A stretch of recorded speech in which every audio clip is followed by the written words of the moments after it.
President Trump's week also involved addressing a major domestic crisis. On Friday, the President and First Lady Melania Trump traveled to Kerrville, Texas, to survey the devastation from massive flash floods. The Guadalupe River surged more than 22 feet in a matter of hours last week, leaving a path of destruction. The death toll from the disaster has now climbed to more than 120 people, with over 160 still reported missing in Kerr County. Among the victims were 27 young campers and counselors from Camp Mystic, a Christian summer camp. During a roundtable with local officials, the president called it an unthinkable tragedy and pledged his administration's full support. Following the visit, Homeland Security Secretary Kristi Noem held a news conference, framing the federal response in Texas as a model for a fundamentally reformed Federal Emergency Management Agency, or FEMA. Secretary Noem stated that the response was very different from those under the previous administration, pointing to criticism of federal aid efforts following the 2023 Maui wildfires and the East Palestine, Ohio train derailment. Noem detailed how the administration immediately deployed Coast Guard helicopters and elite Border Patrol tactical units for swift water rescues. She highlighted a significant policy change, noting that FEMA pre-deployed federal dollars directly to Texas to fund the initial response, a step she said had never been taken before. She emphasized that President Trump wants to empower local and state officials, who are always the first on the scene. The secretary went on to say that FEMA will cease to exist the way that it is today, echoing the president's own past statements about overhauling or even getting rid of the agency. She suggested the agency will be reformed to eliminate bureaucracy and may even be renamed to reflect its new mission of immediate support for state-led emergency efforts. Beyond the crisis in Texas, the president's week was also marked by high-level foreign policy engagement. He held meetings on Monday and Tuesday with Israeli Prime Minister Benjamin Netanyahu in Washington. The talks came as the administration seeks to secure a ceasefire agreement between Israel and Hamas.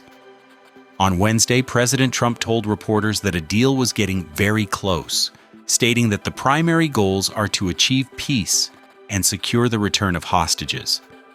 While navigating these issues, the administration also announced a major move on the international economic front. President Trump has declared a 30% tariff on all imports from both the European Union and Mexico, which is scheduled to go into effect on August 1st. In letters posted on social media, the president argued that the tariffs are necessary to correct long-running trade imbalances.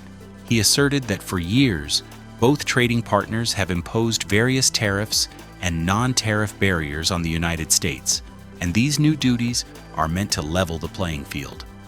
The administration has framed the move as a matter of both economic and national security. The announcement also carried a stern warning, making it clear that the United States is prepared to impose even higher levies on the EU and Mexico if they choose to retaliate with their own tariffs on American goods. Today marks the solemn one-year anniversary of the attempted assassination of then-presidential candidate Donald Trump in Butler, Pennsylvania.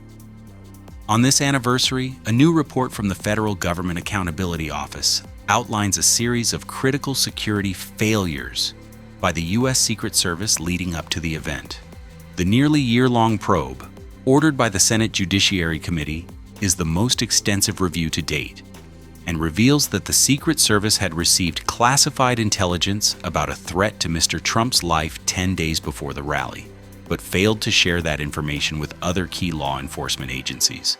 The report identifies a cascade of what it calls procedural and planning mistakes, including a misallocation of resources, inadequate training, and pervasive communication failures. The House task force that also investigated the incident concluded the shooting was preventable, noting that agents failed to secure a high-risk building complex next to the rally site, which allowed the shooter, Thomas Crooks, to gain a rooftop position. The fallout from these security lapses has been significant. 6 Secret Service agents have been suspended without pay for periods ranging from 10 to 42 days. The agency's director at the time, Kimberly Cheadle, resigned just days after the attack, taking full responsibility.